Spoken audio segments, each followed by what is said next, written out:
اللہ تعالیٰ نے یہ بندوبست کیا نبی پاک علیہ السلام کے ذکر کا. حضور کی احادیث ساری محفوظ ہیں اور نبی پاک صلی اللہ علیہ وسلم کی نا سیرت مبارکہ محفوظ ہے. یعنی آپ کو ایسا نہیں ہے کہ آپ اب ہمارا مسئلہ یہ ہے نا کہ ہم نے کاروبار، ہم نے نماز سیکھی ہے حضور کے دین کے نمائندے سے، علامہ صاحب سے، قاری صاحب سے، لیکن تجارت ہم نے سیکھ لی ہے کسی دکاندار سے. یہ ہماری غلطی ہے.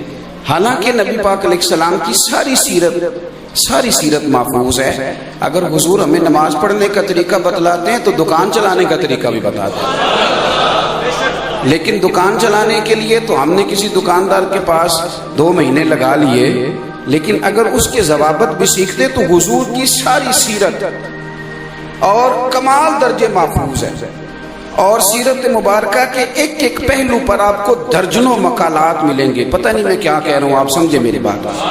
یعنی ایک پہلو پر ایک چیز نہیں، آپ ایک زاویے سے کسی چیز کو پڑھنا چاہیں تو وہ بھی ملے گی، پھر ایک اور زاویے سے اسی کو پڑھنا چاہیں تو وہ بھی ملے گی، پھر اسی کو ایک تیسرے زاویے سے دیکھنا چاہیں تو اللہ کے فضل سے وہ بھی ملے گی.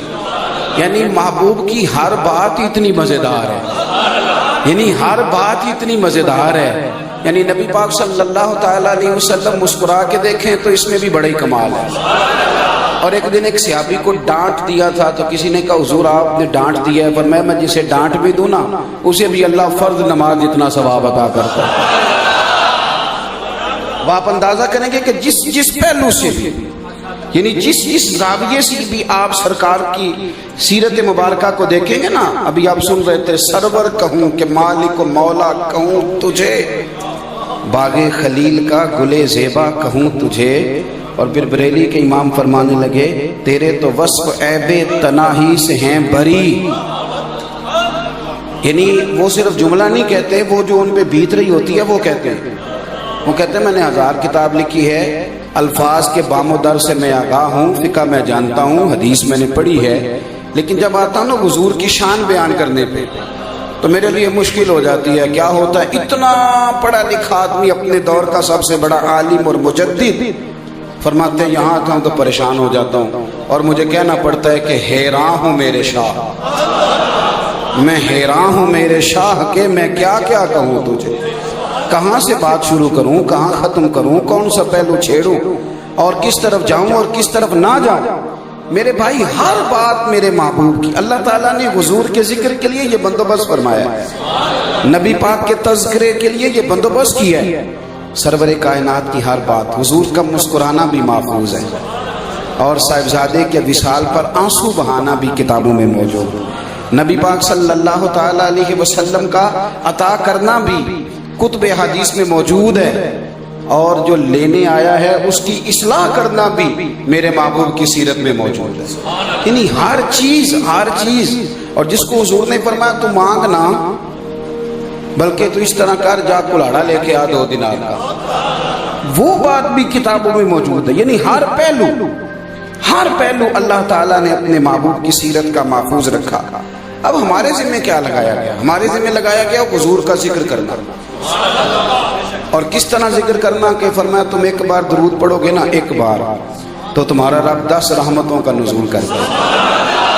اچھا ایک بات اور عرض کروں یہاں آپ کو، ہمارے اب جو فضائل کی چیزیں ہیں وہ ویسے ہی لوگ بیان نہیں کرتے اور سنی نہیں جاتی، اس لیے کہ بیان تو ہوگا نقطہ، میں نقطہ دینے لگا ہوں، بلکہ پورا ماحول بناتے ہیں. کہتے ہیں اب تو میرا تو اس جماعت سے تعلق ہے جس کا نقیب بھی شہنشاہ نقابت ہوتا ہے.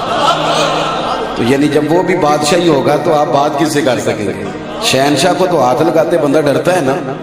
تو بعد اب آپ ملاحظہ کرنا پڑتا ہے شہنشاہ کو کہنے کے لیے کہ مہربانی کر تو دے دے ٹائم.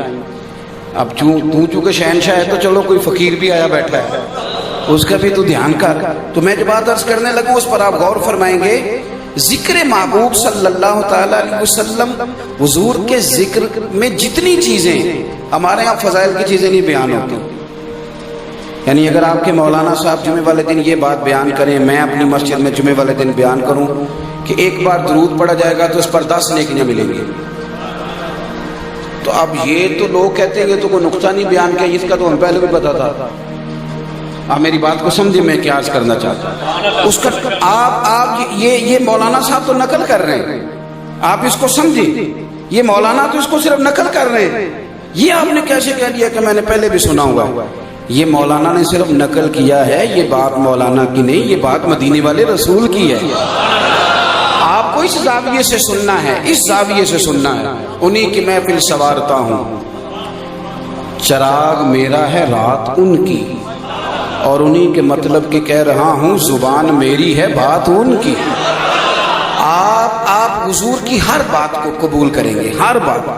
ہمارے ہاں یہ ہوا ہے کہ کچھ اس طرح کا ماحول اسلام کے ساتھ بنایا گیا, معاذ اللہ, جس طرح کا یورپ سے لوگ پڑھ کے آئے تھے نا, کہ پنڈت کا, جوگی کا معاذ اللہ کوئی کام نہیں کہ وہ سیاست کی بات کرے, وہ تجارت کی بات کرے, اس کو غار میں بند کر دو, کبھی کو دعا شعا کرانی ہوئی تو اس سے کرا لیں گے, باقی اس کا تعلق کوئی نہیں. اب ہم نے کیا کیا ہے, ہم نے یہ کیا ہے کہ ذکر مصطفیٰ صلی اللہ تعالیٰ علیہ وسلم کو معاذ اللہ پابند کرنا شروع کر دیا مسجد کے اندر, مسجد میں اور محفل میلاد میں اور مخصوص لوگوں میں, یعنی مخصوص لوگوں میں. اور ذکر کرنے والے بھی کئی میری طرح کیسے ہیں جو مخصوص لوگوں میں ذکر کرنا پسند کرتے ہیں. یعنی آپ کہہ دیں نا کسی جگہ ولیمہ ہو رہا ہے تو کسی نعت خواں سے کہہ دیں, سب کی بات نہیں کرتا, اللہ ماشاء اللہ. آپ کہیں جناب نعت پڑھو تو کہتا ہے یہاں موقع نہیں, یعنی یہ موقع نہیں. تو میں کہتا ہوں ذکر رسول کا بھی موقع ہوتا ہے. یہ کیا بات ہوئی آپ نے, اللہ اللہ کرنے کا بھی موقع ہوتا ہے. آمنوا اذکروا اللہ ذکرا کثیرا وسبحوہ بکرۃ واصیلا. یہ تو تم نے ہر وقت کرنا ہے, صبح شام کرنا ہے, اس کے لیے بھی تمہیں موقع کی تلاش ہے. تو ہم یہ کرتے ہیں کہ ہم اس کو مسجد کے ساتھ پابند کرتے ہیں. یہ طریقہ ہمارا درست, یعنی اگر کوئی مولانا صاحب مل جائیں تو چلو جی کو نعت سناؤ, ٹھیک ہو گیا. تو جب آپ بچے کے دن طے کرنے بیٹھے تھے, اس وقت بھی حضور کے غلام ہے کہ نہیں, تو اس وقت بھی بلائے نا کسی مولانا کو, کہیں سنائے ذرا اس موقع پر میرے نبی کا کیا حکم ہے. یہ بھی ذکر رسول ہے, اس پر بھی توجہ کریں. ہر موقع پر, یعنی ہر موقع پر. حضرت عثمان غنی رضی اللہ تعالیٰ عنہ نہ جا رہے تھے, برادری کے لوگوں نے میٹنگ میں بلایا, تو نبی پاک صلی اللہ علیہ وسلم نے فرمایا یہ تہمت اور یہ تمہارا جو پاجامہ ہے نا, یہ ٹخنوں سے نیچا تکبر کے طور پر نہیں ہونا چاہیے. اگر تکبر کی وجہ سے کچھ لوگ نا, آپ تو خیر شہر میں رہتے ہیں, میں پینڈو ہوں, تو میں نے دیکھا ہے کہ وہ جو پرانے زمانے میں لوگ ہوتے تھے نا, تو وہ جب تہمت پہنتے تھے تو وہ نیچے کر کے باندھتے تھے. کئی دفعہ تو وہ زمین سے نا گھسیٹتا جاتا تھا, مٹی بھی ساتھ. یہ تکبر کی, کپڑا مہنگا تھا, آپ کو پتہ ہے وہاں عرب شریف میں تو کفن کے لیے لوگوں کو کپڑا نہیں مل رہا تھا, مہنگا تھا. تو جو چودھری بندہ ہوتا تھا مالدار, وہ ذرا لمبا کرتا پہنتا تھا. تو نبی پاک صلی اللہ علیہ وسلم نے منع فرمایا, جس نے تکبر کے طور پر یہ کام کیا اس کا اتنا کپڑا یہ نہ سمجھے میرے وجود پہ ہے, وہ اتنا کپڑا جہنم میں. حضرت عثمان غنی رضی اللہ تعالیٰ عنہ مالدار آدمی ہے, برادری کی میٹنگ میں تشریف لے جا رہے تھے, لیکن تھوڑا پاجامہ اونچا تھا, تامر ذرا اونچا تھا. آپ کا ایک عزیز مل گیا تو کہنے لگا عثمان میٹنگ میں جا رہے ہو یار, مسئلہ برادری کا ہے. یعنی ذکر رسول صرف اہل میلاد تک محدود نہیں, صرف ربیع الاول شریف تک محدود نہیں. انہوں نے کہا جناب اب بات آ گئی ہے برادری کی. وہ بات ٹھیک ہے کہ آپ کے محبوب نے منع فرمایا ہے کہ ٹخنوں سے اونچا رہنا چاہیے, پر برادری کی میٹنگ ہے اور شریک جمع ہوں گے اور رقیب جمع ہوں گے, اور وہ کہیں گے کہ دیکھو عثمان اب کنجوسی کرنے لگ گیا ہے, تھوڑا کپڑا خریدتا ہے, تو لہذا ٹھیک ہے باہر نکلو گے نا جب. میری بات کی سمجھ آ رہی ہے کہ نہیں؟ میں کیا کروں, میں کس طرح یہ بتاؤں آپ کو کہ بہت سارے دینداروں کا پتہ ہی تب چلتا ہے جب ان کے گھر میں شادی ہوتی ہے. دینداری کا پتہ ہی تب چلتا ہے جب گھر کے اندر ساری برادری جمع ہوتی ہے. عشق رسول تو اس دن سمجھ میں آتا ہے, مسجد میں تو سارے ہی عاشق رسول ہیں. عشق کا پتہ تو تب چلے گا جب دکانداری کریں گے, عشق کا پتہ تب چلے گا جب لین دین کریں گے, عشق کا پتہ تب چلے گا جب دیانتداری کا مظاہرہ کریں گے. تو فرمایا کہ میں, آپ غور کریں گے جی میری بات پر. حضرت عثمان غنی رضی اللہ تعالیٰ عنہ سے کہنے لگے کہ فی الحال آپ کپڑا نیچا کر لیں, برادری کی میٹنگ میں جائیں, اور وہاں سے جب لوٹ آئے نا تو پھر آپ بے شک جو مرضی کیجیے گا, ورنہ وہ لوگ تانا دیں گے. تو یہ بات اب ہمارے بچے بھی ہمیں کہہ دیتے ہیں کہ زمانہ بدل گیا جی، تھوڑا سا کر لیں، کوئی نجی دنیا داری بھی رکھنی پڑتی ہے۔ یہ سارے مشورے ملتے ہیں۔ جب حضرت عثمان غنی سے کہا نا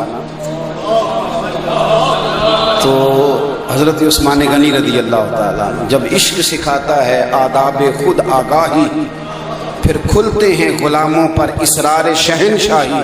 حضرت سیدنا عثمان غنی رضی اللہ تعالیٰ عنہ فرمانے لگے کیا کہا تم نے برادری کی میٹنگ ہے اور برادری مجھے تانا دے گی؟ آپ فرمانے لگے سن، مجھے تمہاری برادری کی ضرورت نہیں، مجھے مدینے والے رسول کی ضرورت ہے، مجھے اپنے نبی کی حاجت ہے، تمہاری ضرورت نہیں۔ اور پھر مان لگے سن، تم نے تو بلایا تو میں آ گیا ہوں، ورنہ اگر تم نے میری برادری دیکھنی ہے تو وہ دیکھ کالے رنگ والا حبشی غلام جا رہا ہے، وہ میری برادری ہے، وہ میرا قبیلہ ہے، اس لیے کہ میرے نبی کا کلمہ پڑھتا ہے۔ تو ہم لوگوں نے کیا کیا کہ ہم نے نا، اور آپ نے ناراض نہیں ہونا، اب تو ذکر کر دیں، اب تو عشق بھی لوگوں کا کھلا ڈھلا ہے، یعنی عشق بھی مرضی کا ہے، عشق پابندی نہیں۔ حالانکہ جو عاشق ہوتا ہے وہ ہمیشہ اپنے معشوق کا پابند ہوتا ہے۔ کوئی نہیں سمجھ آئی آپ کو میری بات؟ اگر وہ اس کا پابند نہیں ہوگا تو وہ عاشق رہے گا ہی نہیں، اگر اسے تنگ کرے گا تو وہ عاشق رہ سکتا؟ آپ میری بات کو سمجھیں، معشوق کا عاشق ہمیشہ پابند ہوتا ہے۔ آپ پڑھ لیں، آپ دیکھ لیں، ساری داستان عشق، دینی دنیاوی حقیقی مجازی ساری کھول لیں، جو معشوق نے کہا عاشق نے وہی کیا، جو اس نے کہا اس نے کیا۔ یہ بڑے عجیب قسم کے آج کل عاشق پیدا ہوئے ہیں۔ یہ ایک تو اپنی مرضی کی لائٹنگ کرتے ہیں، علماء سے نہیں پوچھتے، جس چوک میں دل کرتا ہے ماڈل بنا دیتے ہیں، یہ بھی نہیں پوچھتے کہ یہاں بنانا تھا کہ نہیں، اور پھر عشق کرتے ہیں نبی پاک سے۔ اور حال یہ ہے کہ رات کو عورتوں کو لے کے جاتے ہیں ماڈل دکھانے کے، عورتوں، وہ مقام جو مقام میں خوف ہے، جہاں نبی پاک صلی اللہ تعالیٰ علیہ وسلم نے سخت تاکید کر دی کہ یہ کام کرنے کی تمہیں اجازت، فرمایا یہ جو تمہارا بری نظر سے کسی کو دیکھنا، یہ تو شیطان کے تیروں میں سے ایک تیر ہے، اس کے واروں میں سے ایک وار ہے۔ کہ تو نے کس قسم کا عشق کیا ہے کہ تم معشوق کی مرضی کبریا غلوا سگل میں غبا مصطفیٰ وہ مجھے تباہ غلوا سگل میں ہوا گئے خیر الورا غلوا سگل میں غبا شاہ انبیاء غلوا سگل ہوا یا رسول